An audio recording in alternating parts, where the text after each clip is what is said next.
Wakil Ketua Umum Majelis Ulama Indonesia Marsudi Syuhud menyampaikan pesan untuk Presiden Prabowo Subianto.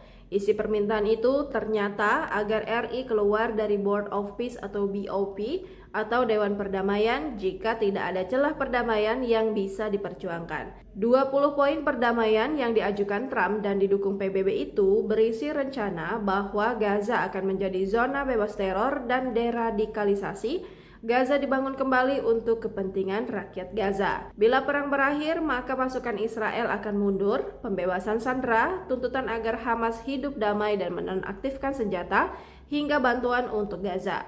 Oleh karena itu, Indonesia pun memutuskan bergabung BOP dengan tujuan mendorong komitmen kemanusiaan dan upaya perdamaian dunia, khususnya bagi rakyat Palestina. Namun setelah konflik antara Amerika Serikat, Israel, dan Iran memanas, banyak pihak yang meminta Prabowo untuk keluar dari BOP. Marsudi pun mengatakan jika ikut dalam BOP itu tidak ada manfaatnya bagi Indonesia.